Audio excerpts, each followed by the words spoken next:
saxaafadda asalaamu calaykum waraxmatullahi wabarakaatu mudanayaal waxaan maanta laydiin qaybiyey xeer aad u muhiim ah oo la yidhaha xeerka saxaaminta shidaalka iyo soo saaristiisa xeerkan oo ka kooban 23 qodob waxa ay guddidu soo raacisay guddida deegaanka iyo kheyraadka dabiiciga ah wax ka beddelkii oo kooban runtii xeerkan oo la curiyey 2015kii oo ujeeddadiisuna tahay xeerkii lagu maamuli lahaa saxaaminta iyo soo saarista shidaalka iyo gaasta dabiiciga Soomaaliland waxay ka mid tahay wadamada lagu tuhmayo kheyraadka shidaal ganacsi welina aan laga midho dhalin kheyraadkeedaas haddaynu ka hadalno caddaymaha tilmaamaya in Soomaaliland shidaal ku jiro oo laga helay sida marka la filayo in shidaal ganacsi gal ah laga helo caddaymaha oo asaas u ah dhammaan howlaha saxaaminta shidaalka ee dalkeena hore uga dhacay laga soo bilaabo bilowgii qarnigii tagay ee 20aad ilaa iyo waqti xaadirkan ahna kuwa socda dalka gudihiisa caddaymaha Soomaaliland inuu shidaal ku jiro waxa ka mid ah 1959kii waxa laga soo saaray dalka Soomaaliland 26 foosto oo shidaal ah oo noociisana waliba uu wanaagsan yahay meesha la yiraahdo dhagax shabeel ee ku taala gobolka saaxil taas oo caddayn u ah in shidaal noociisu wacan yahay uu ku jiro goobo badan oo Soomaaliland ka tirsan waxa laga helay shidaal dusha u soo baxay oo loo yaqaan oil seepska beejki waxaan doonayaa horta introduction yar oo ku saabsan shidaalka dabeedna waynu u geli doonaa iyo taariikhda shidaalka Soomaaliland uu leeyahay petroolku marka shidaalka meelaha lagu arkay dhulka hoostiisa waxa lagu arkay goobo badan oo ay ka mid yihiin Oodweyne Garadag banka Bancade iyo banka Gubanka markii baaritaan chemical analysis ka lagu sameeyay waa la xaqiijiyay inuu yahay shidaal soo duxay in Soomaaliland laga helo dhammaan arrimaha laga maarmaanka ay u tahay sida shidaal samayso ganacsi galna u noqdo arrimaha afarta kala ah ee lagu xaqiijin karo in shidaal laga helay dalkeena waxa ka mid ah waxa la helay marka horeysa dhagax shidaaleed kuwa source rock loo yaqaano oo shidaalku uu ka samaysmo waa la xaqiijiyay in Soomaaliland jiro dhagaxa kaydiya shidaalka ama reserve rock loo yaqaana isagana waa lagu arkay Soomaaliland dabin shidaaleed waxa la yiraahdo oo qabta bahalka oo trap la yiraahdo isagana waa lagu arkay dabool shidaaleed oo seal kan isaguna daboola isaguna waa la arkay sidoo kale waxaan caddeynaa muran ku jirin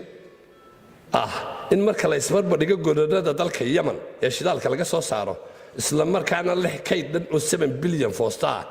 iyo godoonada Soomaaliland ay isku mid yihiin dhinaca samaysanka qaab dhismeedka iyo nooca lakabyada dhulka ee geophysics-ka loo yaqaan taariikhda haddaynu dib ugu laabano Soomaaliland saxaamintu waxay ka bilaabantay sanadkii 1912kii markii shidaal soo duxay lagu arkay agagaarka dhagax shabeel ee gobolka saaxil sidaynu hore soo sheegnayna 1959 ayaa shidaalka laga soo saaray waxaana soo saartay 59 waxaana shirkadda la oran jiray Standard Vacuum haddana waxay la baxday Mobil baa loo yaqaanaa waa Mareykan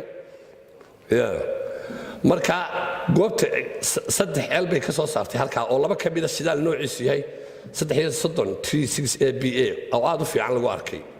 hawlihii saxaaminta shidaalku waxa mar labaad la soo dardargeliyay dabayaaqadii 1970nadii ilaa eediyadii halkaas oo shirkadda Checo ay saxaamin shidaal oo nooca loo yaqaan seismic survey ay ka samaysay badda Soomaaliland isla xilligaana shirkadda Quantina Oil Company ayaa ka fulisay blokyada 43 iyo 35 barnaamij baaritaan shidaal ah oo ka kooban noocyada aeromagnetic ama seismic survey loo yaqaano sidoo kale shirkadda Conoco ayaa iyaduna ka fulisay godanka Nugaaleed ee hoos yimaada gobolada Sool iyo Togdheer baaritaan dhan 4000 oo kiiloomitir oo sahamin seismic ah isla godankaana ay shirkaddu ka qoday 2 ceel oo kala ah Nugaalwan iyo Kiliswan 2009kiina shirkadda la yiraahdo TGS ayaa iyadoo la kaashanaysa wasaaraddii markaa loo yaqaanay macdanta iyo biyaha xilligii madaxweyne daahir yaale iyo wasaaraddii iminka loo yaqaan wasaaradda tamarta iyo macdanta dhammaystirtay fasiraadda iyo turjumaadda dhaatadii oo ay ka qaaday bariga iyo badda Somaliland oo dhammaan 5300 kilomitir oo sahmin nooca loo yaqaan seismic survey oo laga fuliyay badda Somaliland 430 kilomitir oo nooca loo yaqaan aeromagnetica wasaaradda tamarta Somaliland ayaa hawsha fulisay mashruuca qaybtii koowaad wuxuu dhamaaday 2018 iyadoo la sameeyay sahmin dhan 3500 oo kilomitir oo blookiyada ay haysato shirkadda General Energy marka blookiyada Somaliland waxay ka kooban yihiin 24 blook ayay Somaliland leedahay oo ka kooban 12 kilomitir oo square laakiin waa la bariyay imika waxa la sida standardka 3 kilomitir oo square ah laga dhigo marka waxay noqonayaan blookiyada Somaliland 96 blook bay noqonayaan oo 3 kilomitir isku yahay bishii July iyadoo la fuliyay sahamidan 800 kilomitir oo blookiyada ay haysato shirkadda Raakaas ee hoos yimaada gobolka Saaxil Raakaas already waa iyaduna way bilowday bartamay ilaa dabayaaqadii sanadkii 2019 waxay fuliyeen labada shirkadood kala General Energy iyo Raakaas sahaminta loo yaqaan seepage analysis oo la baaray shidaalka haddaba sidaa daraadeed waqti xaadirkan waxa ay labada shirkadood marayaan marxaladii ugu dambeysay ee sahaminta shidaalka oo ah qodaal sahamineed ama in la yiraahdo waxa loo yaqaan exploration drilling mudanayaal haddii loo fiirsado xogta la hayo iyo qaab dhismeedka lakabiyada dalkeena waxaynu oran karnaa waa dal hodan ku ah khayraadka dabiiciga siiba shidaalka iyo gaasta dabiiciga balse si aynu u soo jiidano maalgashi caalamiga waxa inaga dhiman inaynu samaysano oo ansixino xeerkan waxaan markaa mudayaasha ka codsan lahaa inay ansixiyaan marka ay ka akhristaan intaas waa introduction yar oo maartay ku saabsan backgroundka uu batroolku leeyahay halkan xeerka waxaanu ka bedelay wax badan ma aha waa xor u badan qaybo farsamo waxyaalo yar yar baa lagu daray annagoo la kaashanayna farsamo yaqaano aqoon u leh arrimaha shidaalka markaa soo jeedintayadu marka laga tago eray bixinta waxay u baahan tahay waxyaalo yar yar oo iska fudfudud oo matalan ahayn maartay ay ku qoran tahay wax ka bedelada aanu samaynayna de ka leedin qaybiyay ayay ku qoran tahay wixii su'aalaana diyaar baanu nahay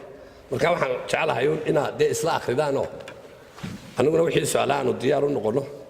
wax laga bedelay maaha wax fara badan waa meelo yar yar oo la saxay oo ama error ah ama turjumadii Ingiriisiga markii la turjumayay af Soomaaligu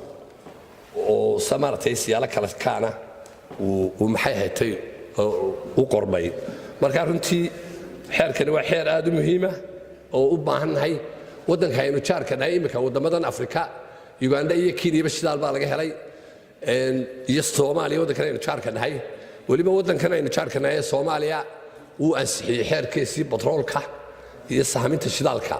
marka waxay u baahan tahay Somaliland marka ay ka qayb galayso kulamada caalamiga ah inay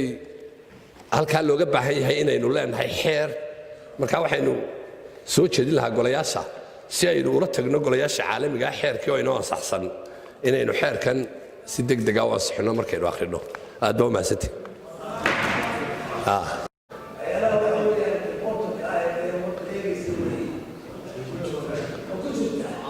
way ku jirtaa dhowr wax baa ku jira waxa ku jira garaaxyo loo geysanayo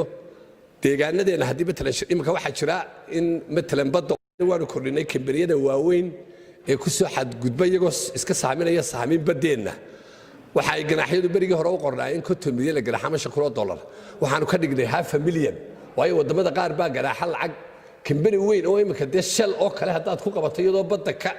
saamin ka samaynaysa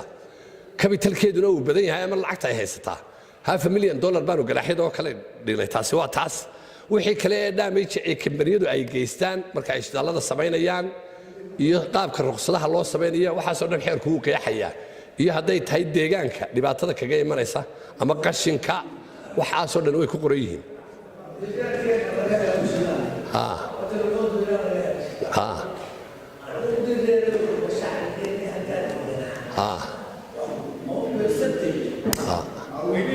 waxa jira uu xeerku aad uga hadlaya waxaan la yidhahaa BSA ama Production Sharing Agreement oo ah percentage-ka ay dawladdu yeelanayso iyo uu ka degaanku yeelanayo way ku jirtaa iyo waxyaalaha ay xukuumaddu ku soo saaraysaba regulations intaba way ku jirtaa haddii la yidhaha xeerka